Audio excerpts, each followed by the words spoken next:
तो दोस्तों, एक और नया दिन और एक नई कहानी, नया किस्सा लेके मैं बलजीत परमार एक बार फिर आपके सामने हाज़िर हूँ।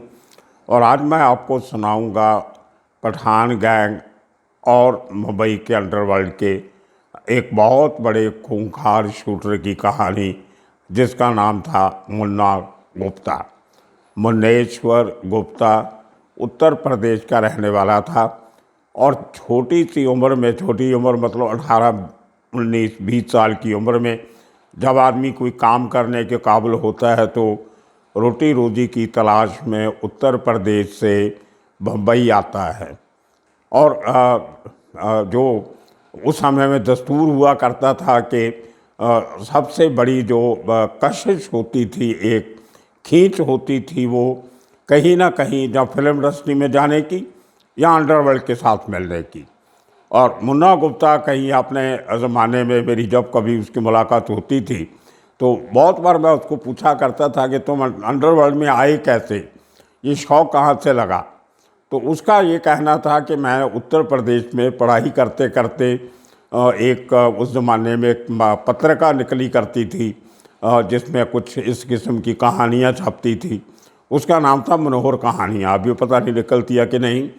तो मैं मनोहर कहानियाँ पढ़ने का बहुत शौकीन था और इतना शौकीन था मनोहर कहानियों का कि लोग मुझे कई बार मनेश्वर गुप्ता की जगह पे मनोहर गुप्ता भी कह देते थे।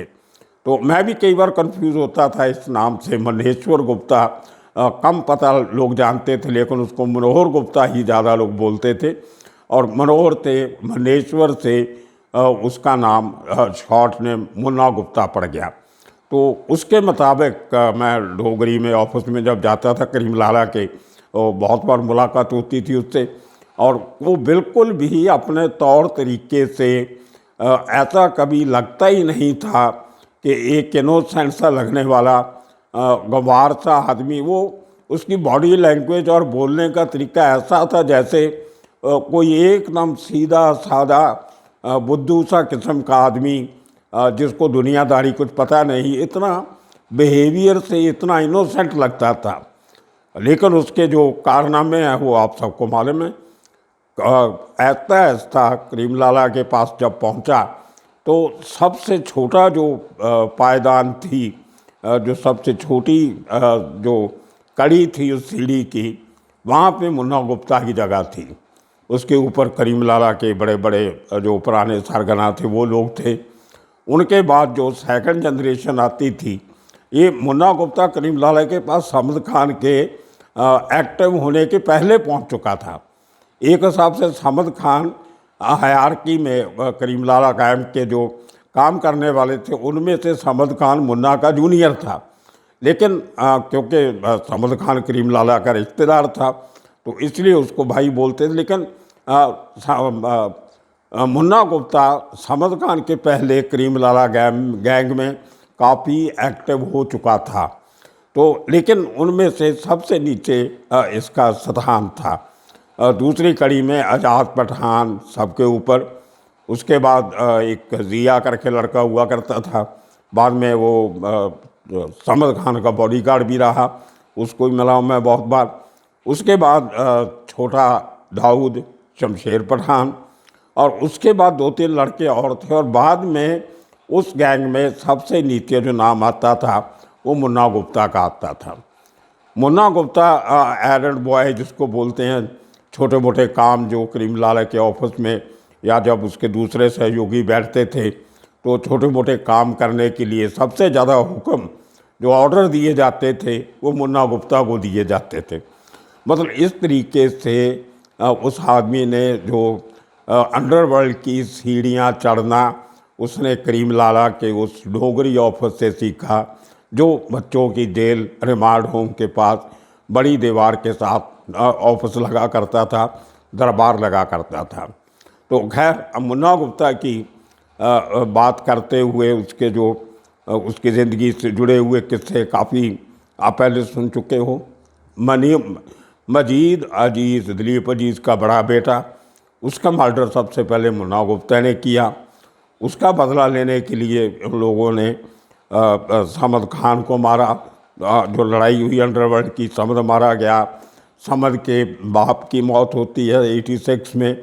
और इन सब चीज़ों का बदला लेने के लिए जब कभी ज़रूरत पड़ती थी तो शरीफ खान की कहानी मैंने आपको सुनाई, छोटा दाऊद की, थोड़े हफ्ते पहले। तो उसकी और मुन्ना गुप्ता की जो जोड़ी बनी बाद में, जिसमें मैंने कहा था कि किलर्स वर्क इन पेयर्स, तो जोड़ी में काम करते हैं, वो जोड़ी ने बहुत बड़े बड़े काम किए। और उनके साथ मुन्ना गुप्ता जो था वो 1987 तक इन्वॉल्व रहा। तो वो मुन्ना गुप्ता की कहानी मैंने आपको सुनाई, लेकिन इस कहानी में एक बड़ा मोड़ आता है जो मैं आपके सामने खुलासा आज करने जा रहा हूँ।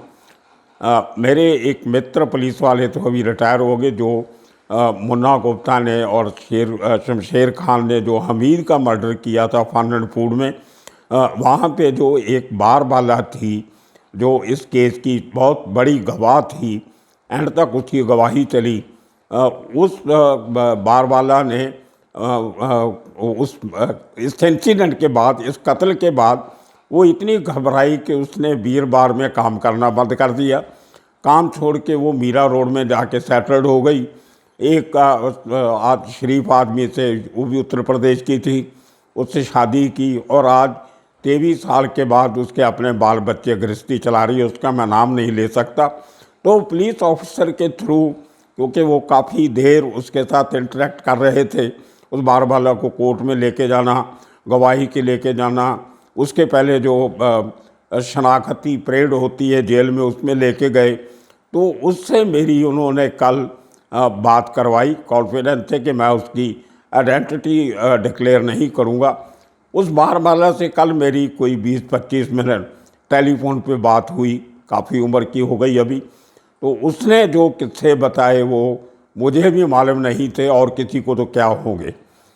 उसके कहने के मुताबिक उस दिन जिस दिन का मिथे हुए दिन पे, जो तय किया हुआ दिन था, उस पर जब हमीद को मारने के लिए ये लोग आए होटल में, उसने वो पूरा सीन डिस्क्राइब किया।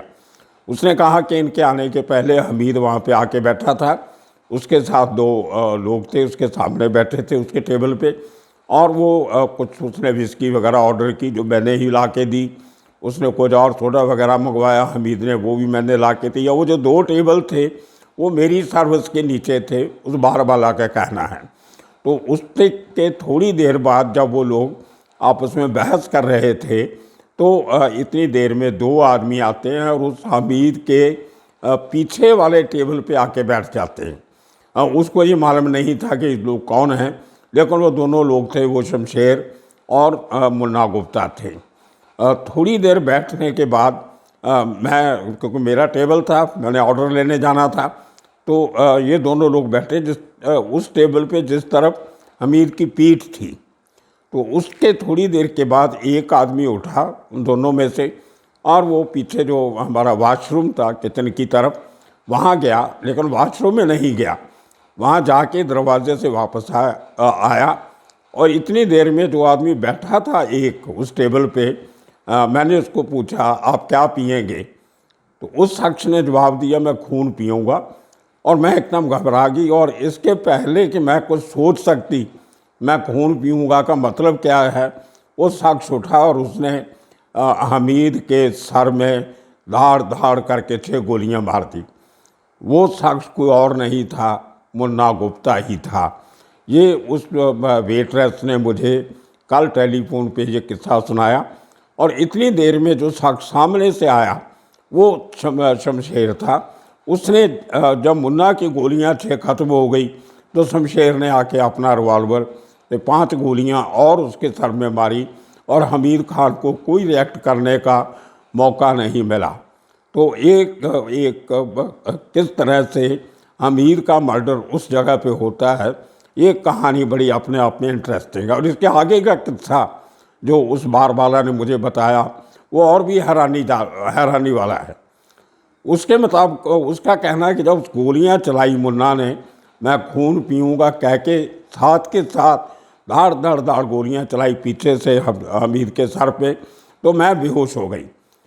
उसके बाद थोड़े कुछ मिनट के लिए मुझे कुछ मालूम नहीं क्या हुआ, अफरा दफड़ी मची हुई थी। उसके बाद मुझे जब थोड़े मिनटों के बाद, चंद मिनट के बाद होश आया तो पूरा रेस्टोरेंट खाली था, सब लोग भागे हुए थे और कुछ लोग वहाँ सहमे हुए बाहर काउंटर पे खड़े थे। एक पेट्रोल पार्टी पुलिस की निकल रही थी, उन्होंने सब लोगों को रोक के रखा था और आधा शटर जो दुकान का था बंद कर दिया, जैसा बारबाला ने बताया मुझे।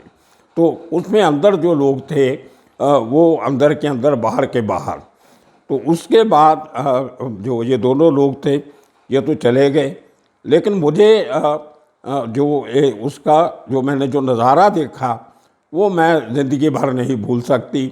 वो गोलियां चलती पहली बार और एक आदमी के सर से खून निकलता है एकदम फव्वारे की तरह, वो मैंने पहली बार देखा था।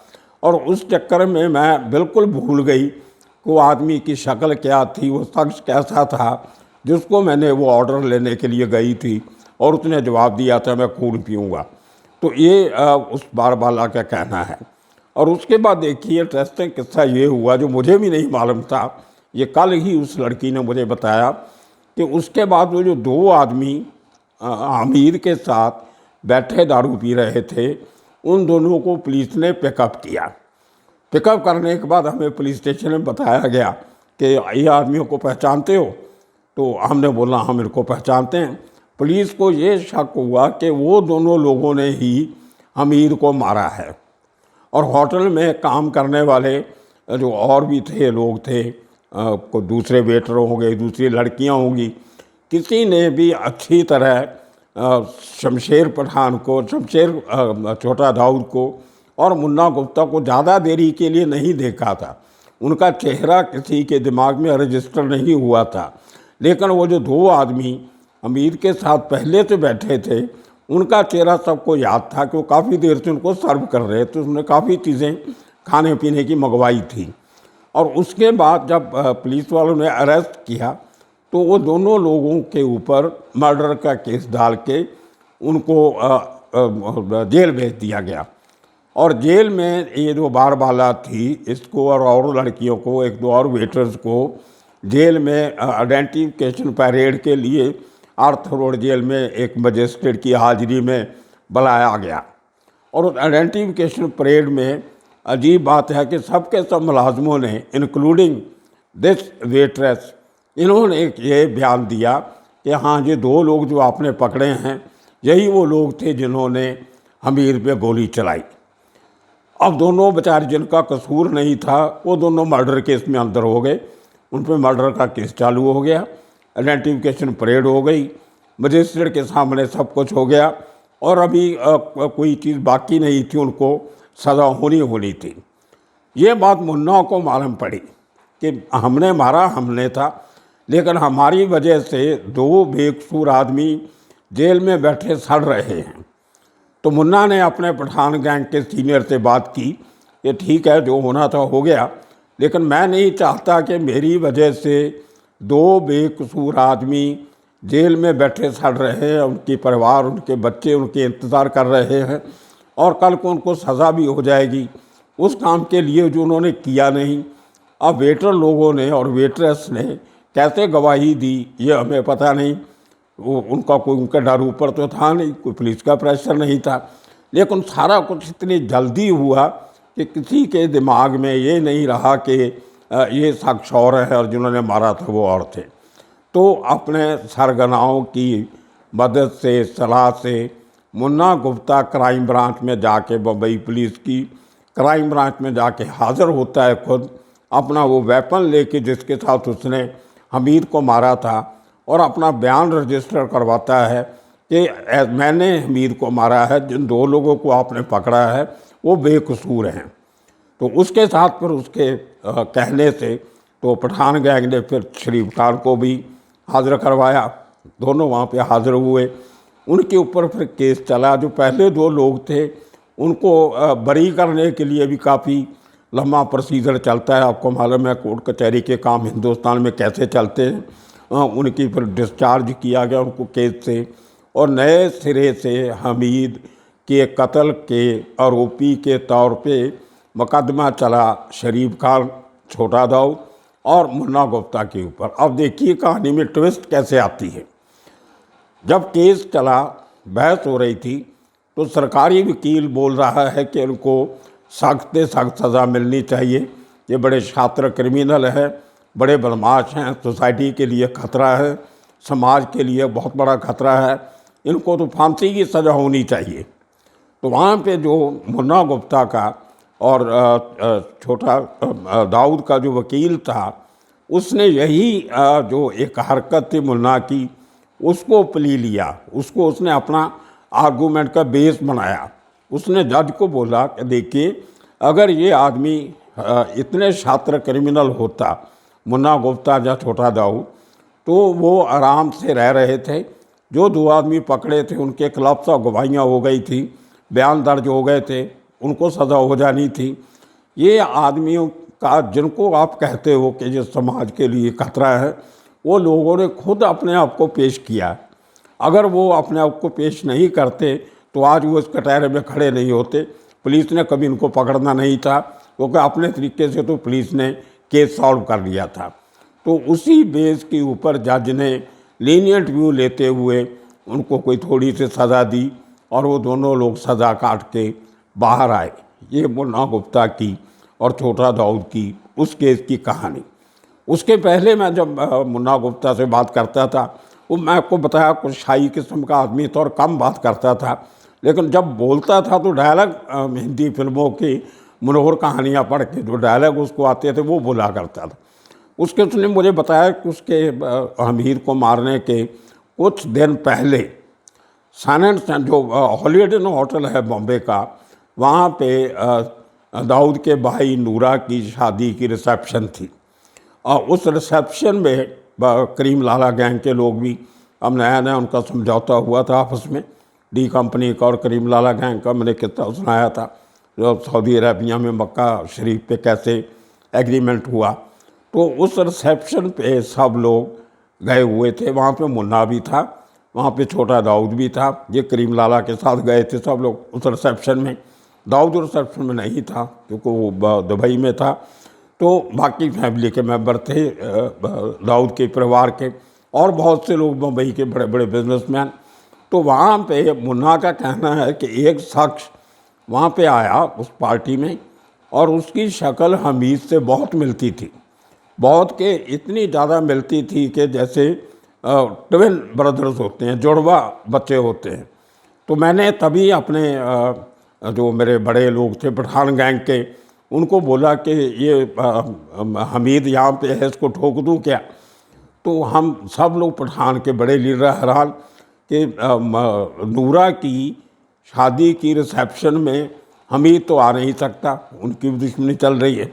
तो उन्होंने इसको रोकने के लिए कहा कि पहले हम तहकीकात कर लें कि ये आदमी हमीद है कि नहीं है, क्योंकि नॉर्मली आदमी जब घूमता है तो टी शर्ट पैंट पहन के घूमता है, पार्टी में जाता है तो कोट सूट बूट पहन के और ड्रेसअप अच्छी तरह किया होता है, और वो भी दाऊद के भाई की रिसेप्शन की पार्टी। तो काफ़ी इनको लगा टाइम ये मालूमात करने के लिए कि जो कोट पैंट पहनने वाला सूटेड बूटेड आदमी वाकई हमीद है कि नहीं है। अल्टीमेटली पता चला कि वो हमीद नहीं था, वो अहमदाबाद से एक मेहमान था, लेकिन उसकी शक्ल और हाइट बॉडी काफ़ी कुछ हमीद से मिलता था। और वो मुन्ना बोलता है कि अगर मैं बड़े लोगों से बात नहीं करता तो एक बेइंसाफ बेकसूर आदमी उस रिसेप्शन में मारा जाता। तो मैंने उसको कहा कि ना तुम हॉलीडे में इतना बड़ा होटल, वो तो आप साइड में लेके जाता था और ठोक देता था।